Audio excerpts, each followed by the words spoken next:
নমস্কার, দেখছেন কলকাতা টিভি। আমি সুদীপ্ত রয়েছি আপনাদের সঙ্গে। শুরু করছি সংবাদ সারাদিন। প্রথমে যে খবরের দিকে নজর রাখবো, শুভেন্দুর বোমা মন্তব্য, বিস্ফোরক মমতা এবং আমি টার্গেট, অভিষেকও টার্গেট, এরা আমাদের জীবন পর্যন্ত নিতে পারে। পুলওয়ামার মতো চক্রান্ত ভেঙে দেব আমরা, বোমার জবাব দেব কালী পটকায়, এমনটাই বললেন মুখ্যমন্ত্রী মমতা বন্দ্যোপাধ্যায়। এবং সেই সঙ্গে পিএম কেয়ারের টাকা কোথায় গেল তা প্রশ্ন করলেন মুখ্যমন্ত্রী। কুমারগঞ্জের সভা থেকে হুঙ্কার দিলেন মুখ্যমন্ত্রী মমতা বন্দ্যোপাধ্যায় এবং এমনটাই জানিয়েছেন তিনি। শুভেন্দুর বোমা মন্তব্য ঘিরে বিস্ফোরক মুখ্যমন্ত্রী। পুলওয়ামার মতো চক্রান্ত ভেঙে দেব আমরা, বোমার জবাব দেব কালী পটকায়। কি বলছেন মুখ্যমন্ত্রী মমতা বন্দ্যোপাধ্যায়, শোনাবো আপনাদের। এই যে বোমা টোমা ফাটানোর কথা বলছে না, আমিও টার্গেট, অভিষেকও টার্গেট, এরা আমাদের জীবন পর্যন্ত নিয়ে নিতে পারে, এত ডেঞ্জারাস এরা। তাই মনে রাখবেন, নিজেদের নিরাপত্তা নিয়ে আমরা কখনো ভাবি না, আমরা মানুষের নিরাপত্তা নিয়ে ভাবি। এইসব চালাকি, নানা রকম চক্রান্ত যেমন পুলওয়ামায় করেছিল, এই রয়েছে চক্রান্ত।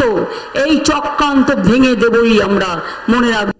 গদ্দারা যখন বলছেন বোমা ফাটাবো, আমি বলি আগে একটা কালী পটকা ফাটা। বোমা তো তোদের বিরুদ্ধে আমরা ফাটাবো, বোমা তো তোদের বিরুদ্ধে। পিএম কেয়ারের টাকা গেল কোথায়?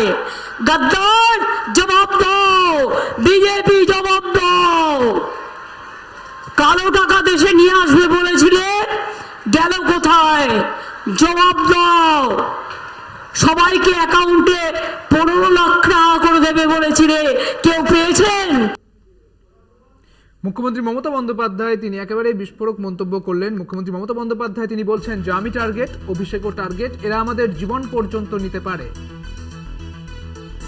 পুলওয়ামার মতো চক্রান্ত ভেঙে দেব আমরা, বোমার জবাব দেব কালী পটকায়, এমনটাই বললেন মুখ্যমন্ত্রী মমতা বন্দ্যোপাধ্যায়। আমাদের সঙ্গে রয়েছেন আমাদের প্রতিনিধি পীযূষ সরকার, রয়েছেন আমাদের সঙ্গে। পীযূষ, মুখ্যমন্ত্রী মমতা বন্দ্যোপাধ্যায় একেবারেই মঞ্চে দাঁড়িয়ে বিস্ফোরক মন্তব্য করলেন, কি বললেন তিনি, শুনবো তোমার। একদমই, তিনি কিন্তু মঞ্চে দাঁড়িয়ে একদম বিস্ফোরক কথা বললেন। তিনি বললেন যে শুধুমাত্র তিনি নন, অভিষেক বন্দ্যোপাধ্যায়ের টার্গেটে রয়েছেন কিন্তু শুভেন্দু অধিকারীর বিরুদ্ধে কিন্তু একদম খুললাম বলেন যে এই তার মুখ্যমন্ত্রী মমতা বন্দ্যোপাধ্যায় এবং শুভেন্দু অধিকারীকে কিন্তু প্রাণ সংশয়ের কথা তিনি কিন্তু বলেছেন। এবং এই কথা শুধু নয়, তিনি কিন্তু প্রথমেই মঞ্চে যখন তিনি ওঠেন, তিনি কিন্তু প্রথমেই কিন্তু শুভেন্দুকে গদ্দার বলেন এবং তারপরে কিন্তু শুভেন্দু কেন বিজেপিতে গিয়েছেন তা নিয়েও কিন্তু একদম খুললাম কিন্তু আজকে কিন্তু মমতা বন্দ্যোপাধ্যায় কিন্তু বলেন। মমতা বন্দ্যোপাধ্যায় শুভেন্দুর বিরুদ্ধে কিন্তু কেন গিয়েছেন এই কথা বলতে গিয়ে তিনি বলেন যে তার কাছে বেআইনি অনেক ধরনের টাকা রয়েছে, সেই টাকা বাঁচাতে এবং তিনি নিজে বাঁচতে তিনি কিন্তু আজকে তিনি কিন্তু বিজেপিতে গিয়েছেন। পাশাপাশি প্রায় বলা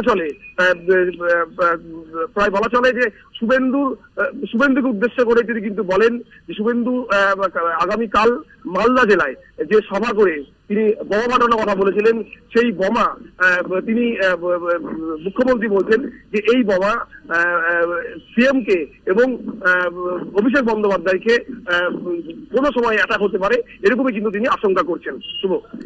ধন্যবাদ পীযূষ তোমায়। আমাদের সঙ্গে ছিলেন আমাদের প্রতিনিধি পীযূষ সরকার। আপনাদের জানিয়ে রাখি, মুখ্যমন্ত্রী মমতা বন্দ্যোপাধ্যায় তিনি মঞ্চ থেকে একেবারে গদ্দার বলেন শুভেন্দু অধিকারীকে এবং সেই সঙ্গে তিনি বলেন যে বোমার জবাব দেব কালী পটকায়, পিএম কেয়ারের টাকা কোথায় গেল তাও প্রশ্ন করেছেন মুখ্যমন্ত্রী মমতা বন্দ্যোপাধ্যায়। কুমারগঞ্জের সভা থেকে হুঙ্কার মুখ্যমন্ত্রীর। আপনাদের জানিয়ে রাখি, মুখ্যমন্ত্রী মমতা বন্দ্যোপাধ্যায় যে উত্তরবঙ্গে আরও 3টি জায়গায় তাদের যে নির্বাচন রয়েছে, আরও 3টি জায়গায় উত্তরবঙ্গে নির্বাচন রয়েছে। 26শে এপ্রিল দ্বিতীয় দফার নির্বাচন, বালুরঘাটে নির্বাচন রয়েছে, রায়গঞ্জে নির্বাচন রয়েছে এবং অন্যদিকে দার্জিলিংয়ে নির্বাচন রয়েছে। এবং সেই নির্বাচনকে সামনে রেখেই, অর্থাৎ দ্বিতীয় দফার নির্বাচনকে সামনে রেখেই মুখ্যমন্ত্রী আবারও সভা করছেন বিভিন্ন জায়গায়। এবং এই সভার মঞ্চ থেকে মুখ্যমন্ত্রী মমতা বন্দ্যোপাধ্যায় তিনি বলেন যে বোমার জবাব দেব কালী পটকায়, সেই সঙ্গে পিএম কেয়ারের টাকা কোথায় গেল তাও প্রশ্ন করেন তিনি। এবং কুমারগঞ্জের সভা থেকে হুঙ্কার মুখ্যমন্ত্রী মমতা বন্দ্যোপাধ্যায়। কুমারগঞ্জের সভা থেকে তিনি বলেন যে আমিও টার্গেট, অভিষেকও টার্গেট, আমাদের জীবন পর্যন্ত নিতে পারে, এমনই বলছেন মুখ্যমন্ত্রী। আমাদের সঙ্গে এই মুহূর্তে রয়েছেন বিজেপি নেতা রাহুল সিনহা। রাহুল বাবু, আপনাকে কলকাতা টিভিতে স্বাগত জানাচ্ছি। মুখ্যমন্ত্রী মমতা বন্দ্যোপাধ্যায় কুমারগঞ্জের সভা থেকে হুঙ্কার দিলেন এবং তিনি বলছেন যে সেই সঙ্গে তিনি বলছেন যে আমাদের মেরে ফেলতে পারে, আমাকেও মেরে ফেলতে পারে এবং অভিষেককেও টার্গেট করতে পারে। কি বলবেন? না, কে মারবে? যত উগ্রপন্থী, যত রাজ্যে সন্ত্রাসবাদী, গুন্ডা মস্তান, সবই তো তৃণমূলের সঙ্গে। সেই কারণে অন্ততপক্ষে ওনাদের সেই ভয়টা নেই। অন্যদের সাধারণ মানুষের ভয় আছে, বিজেপির লোকেদের ভয় আছে, কিন্তু তৃণমূলের সুপ্রিমো আর তার যে ভাইপো, তার কোনো চিন্তা নেই। তার কারণ সব মস্তান গুন্ডা হচ্ছে তৃণমূলের শিবিরে এবং তারাই তার নেতা নেত্রী।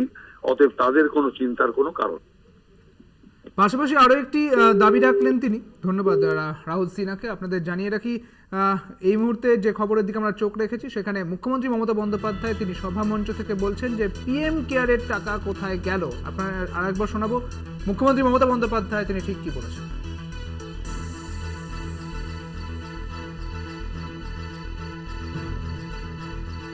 এই যে বোমা টোমা ফাটানোর কথা বলছে না, আমিও টার্গেট, অভিষেকও টার্গেট। এরা আমাদের জীবন পর্যন্ত নিয়ে নিতে পারে, এত ডেঞ্জারাস এরা। তাই মনে রাখবেন, নিজেদের নিরাপত্তা নিয়ে আমরা কখনো ভাবি না, আমরা মানুষের নিরাপত্তা নিয়ে ভাবি। এইসব চালাকি, নানা রকম চক্রান্ত যেমন পুলমায় করেছিল, এইগুলো হচ্ছে চক্রান্ত। এই চক্রান্ত ভেঙে দেবই আমরা।